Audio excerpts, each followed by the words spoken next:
स्वस्ति न इंद्रो वृद्धश्रवाः। बोलो राधे राधे। दोस्तों, यदि आपको सत्य घटना भी सही तरीके से प्रस्तुत करने का तरीका नहीं पता है तो सत्य घटना बताने पर भी आप हमेशा अपमानित होंगे। सत्य घटना बताने पर भी आपको हमेशा मार ही मिलेगी। दोस्तों, यह जो जुबान है, यही जुबान आपको मिठाई भी खिलवाती है और यही जुबान आपको लात जूते भी खिलवाती है। पसंद नापसंद आपकी। आपको क्या पसंद है, लात जूते या मिठाई? दोस्तों, कोई भी बात कहने के दो पहलू होते हैं, दो रास्ते होते हैं, दो तरीके होते हैं। यह आपके ऊपर निर्भर करता है आप कौन सा रास्ता चुन रहे हैं। कोई भी बात प्रस्तुत करने का सही तरीका या कोई भी बात प्रस्तुत करने का गलत तरीका। सही तरीके से आप कोई भी बात प्रस्तुत कर रहे हैं तो पूरे समाज में आपके प्रति आपकी छवि अच्छी तरीके से बनी रहेगी। यदि आप सत्य घटना भी गलत तरीके से प्रस्तुत कर रहे हैं तो पूरे समाज में आपके प्रति आपकी छवि बहुत ही खराब होगी। दोस्तों, इन्हीं सब चीजों को लेकर आज हम आपको एक छोटी सी कहानी सुनाने वाले हैं, जिसके माध्यम से यदि आप ध्यान से सुने तो मैं गारंटी ले रहा हूं आपका पूरा जीवन बदल जाएगा। क्योंकि आपका पूरा जीवन आपके बातों पर निर्भर है। आपका पूरा जीवन आपकी कोई भी बात प्रस्तुत करने के तरीके पर निर्भर है। दोस्तों, लेकिन इसके पहले आज मैं आपको श्रीमद् भागवत कथा का एक छोटा सा श्लोक बताने वाला हूं, जिसके चिंतन करने से, मनन करने से, जिसका कीर्तन करने से तुम्हारे साथ साथ संपूर्ण जगत का कल्याण होता है। वह श्लोक कुछ इस तरह है।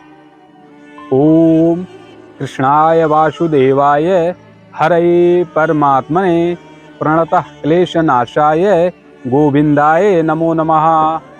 दोस्तों, इस मंत्र का, इस श्लोक का चिंतन करने से, मनन करने से, कीर्तन करने से तुम्हारे साथ साथ संपूर्ण जगत का कल्याण होता है। दोस्तों, इसका जप आप टहलते, घूमते, उठते, बैठते, सोते, जागते कभी भी कर सकते हैं। यह श्लोक सदैव तुम्हारा और तुम्हारे परिवार का, तुम्हारे चाहने वालों का हमेशा कल्याण करेगा। दोस्तों, देरी ना करते हुए आइए फिर मैं आपको उस कहानी की तरफ लेकर चल रहा हूं, जिस कहानी से आपका जीवन निर्धारित है, जिस कहानी से आपका जीवन बदल सकता है। दोस्तों, आपने विक्रम बेताल का नाम तो सुना होगा। उन्हीं विक्रम बेताल के वार्तालाप में एक कहानी आती है तगड़ू की। दोस्तों, किसी गांव में तगड़ू और उसकी मां रहते हैं। एक घर में केवल दो ही सदस्य होते हैं, तगड़ू और उसकी मां। तगड़ू कोई काम नहीं करता, कोई काम काज नहीं करता, केवल घर पर अपनी मां के साथ पड़ा रहता है। और उसकी मां अपनी और अपने तगड़ू का पेट भरने के लिए शादी विवाह में उपयोग होने वाले कपड़ों में कढ़ाइयाँ करती हैं। दोस्तों, तगड़ू की एक अच्छी आदत होती है कि जो स्वप्न वह देखता है वह 100% सत्य होता है। और एक बुरी आदत है, उसे सपना प्रस्तुत करने का तरीका नहीं पता होता है। दोस्तों, तगड़ू अपनी मां की गोद में सो रहा होता है। उसे एक स्वप्न दिखाई देता है। दूल्हा अपनी दुल्हन को लेकर चला आ रहा है घोड़े पर बैठकर, और रास्ते में कुछ डाकू उसे लूट लेते हैं, उसे मारते पीटते हैं। अचानक तगड़ू की आंख खुल जाती है, अपनी मां को सारी कहानी बताता है। उसकी मां कहती है, तगड़ू, तुम हमेशा मार काट के ही सपने क्यों देखते हो? इधर तभी कुछ समय बाद एक औरत आती है, तगड़ू की मां से कहती है, क्या हुआ, हमारे दुल्हन का कपड़ा तैयार हुआ? आज हमारी दुल्हन आ रही है, हमारे घर नई बहू आ रही है, उसे यह कपड़ा मैं उपहार स्वरूप में देना चाह रही हूँ। तगड़ू के दिमाग में वही स्वप्न घूमने लगता है जो भी कुछ समय पहले वह देखा होता है। दोस्तों, तगड़ू के कोई भी बात प्रस्तुत करने का तरीका नहीं पता था। अटपटा तरीके से वह किसी से कुछ भी कह देता था, गलत तरीके से। तगड़ू ने सीधा कह दिया, अब तुम उत्सव की तैयारी ना करो, किसी वैद्य को अपने घर बुलाकर बैठा लो, क्योंकि आज तुम्हारा बेटा मार खाने वाला है और डाकुओं से मार खाएगा और तुम्हारे बहू के सारे गहने छीन लिए जाएंगे। वह औरत तगड़ू और तगड़ू की माँ को उल्टा सीधा बोलती हुई वहां से चली गई। और कुछ समय बाद वह बात सत्य हुआ जो तगड़ू ने सपना देखा था। दोस्तों, गांव वालों ने तगड़ू को बहुत मारा, बहुत पीटा। कुछ समय बीता, तगड़ू फिर स्वप्न देखा कि किसी घर में दीपक की वजह से पर्दे में आग लगकर पूरा घर जल गया। अचानक फिर तगड़ू की नींद खुल गई। फिर वह अपनी माँ से बोला, माँ, आज हमने एक ऐसा स्वप्न देखा कि जिससे पूरा घर जल गया। फिर उसकी माँ परेशान हो गई, तगड़ू, तू मुझे क्यों परेशान करता है? तू हमेशा इतने उल्टे सीधे सपने क्यों देखता है? दोस्तों, तभी सामने से एक औरत आती हुई दिखाई दी जिसके हाथों में मिठाई थी। मिठाइयों का एक थाली था, पूरा भरा हुआ था। तगड़ू की माँ से कहती है, बहन, हमने नया घर लिया है, आज उस घर में पूजा है और शाम के समय आपका भोजन का निमंत्रण भी है। तगड़ू को फिर वही सपने दिमाग में आने लगा जो भी कुछ समय पहले वह देखा था कि किसी घर में आग लगी हुई थी। तगड़ू ने पूछा, चाची, क्या आपके घर में नया पर्दा टंगा हुआ है? उस पर्दे के नीचे एक दीपक जल रहा है। औरत बोलती है, हाँ, सत्य है। तगड़ू कहा, बस अब तुम उत्सव की तैयारी ना करो, जाओ अपना घर बचाओ, भी तुम्हारा घर जलकर राख हो जाएगा। वह औरत को भी गुस्सा आ गया और औरत ने कहा, तुम्हारी जुबान काली है, अगर ऐसा कुछ हमारे घर हादसा हुआ तो अच्छा नहीं होगा। दोस्तों, कुछ ही समय बाद घर में आग लग गई, घर जलकर राख हो गया। सभी गांव वाले बहुत दुखी हो गए थे तगड़ू के स्वप्न से। तगड़ू बेचारा क्या करता, उसे कोई भी बात प्रस्तुत करने का तरीका नहीं पता था। पूरे गांव वालों ने मिलकर बेचारे को बहुत मारा, उसे गधे पर बैठाया, उसके मुंह में कालिक लगाई और गांव से बाहर जंगल में भेज दिया। दोस्तों, तगड़ू अपनी माँ से मिलता है, कहता है, माँ, क्या सत्य कहने का इतना बड़ा अपराध मैं करता हूं? जो स्वप्न सत्य है, जो होना है, मैं उसी को तो बता रहा हूं। क्या मैं इतना बड़ा पाप कर दिया? क्या इस जमाने में सत्य का कोई मोल नहीं? दोस्तों, उसकी माँ ने बहुत ही सुंदर जवाब दिया। कहा, बेटा तगड़ू, बात सत्य असत्य की नहीं है, बात तुम्हारे कोई भी बात प्रस्तुत करने के तरीके पर है। तुम्हारे कहने का तरीका बहुत ही गलत है। तुम सही तरीके से कोई चीज किसी को बता नहीं पाते, सही तरीके से किसी के सामने कोई चीज प्रस्तुत नहीं कर पाते, इसलिए तुम्हें हमेशा मार पड़ती है। दोस्तों, बेचारा तगड़ू क्या करे, उसे गांव वालों ने गधे पर बैठाकर जंगल में भेज दिया। बेचारा तगड़ू भूखा प्यासा इधर उधर जंगल में घूम रहा था। रास्ता भटका हुआ तगड़ू क्या करे क्या ना करे, वह थक गया था और थक के मारे एक पेड़ की छांव में अपना अचला बिछाकर वहीं सो गया। फिर वही पुरानी कहानी तगड़ू के साथ। उसे एक स्वप्न आया और स्वप्न क्या देखता है कि एक राजा ने उसे अपनी शरण में ले लिया। दोस्तों, तगड़ू की आंख खुलती है तो देखता है कि राजा उसके सामने खड़ा है। वह राजा के पैरों पर गिर पड़ता है और कहता, महाराज, अभी अभी हमने एक स्वप्न देखा कि हमें आपने अपनी शरण में ले लिया, अपने राज्य में ले लिया। और महाराज, हमारा आज तक का रिकॉर्ड है, आज तक का कोई भी सपना हमारा गलत साबित नहीं हुआ। राजा उसकी बातों से प्रसन्न हो गए और तगड़ू को अपने साथ ले लिए। राजा ने पूछा, तगड़ू, तुम क्या कर सकते हो? तगड़ू ने कहा, महाराज, जो कार्य आप कहोगे, जो काम आप कहोगे, वह काम मैं पूरी निष्ठा के साथ करूंगा। तभी राजा के एक मंत्री ने बताया कि दरबार में एक सिपाही की जगह खाली है।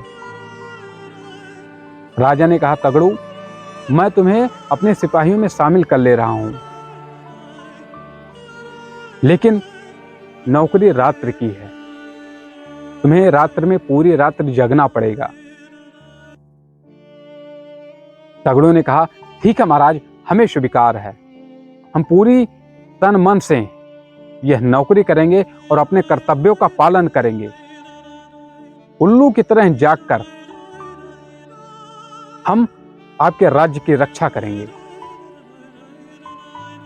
दोस्तों, तगड़ू को कपड़ा पहनाकर उसे रात्र के समय उसके स्थान पर खड़ा कर दिया गया और उसे पूरी तरीके से उसका कार्य बताकर उसे छोड़ दिया गया।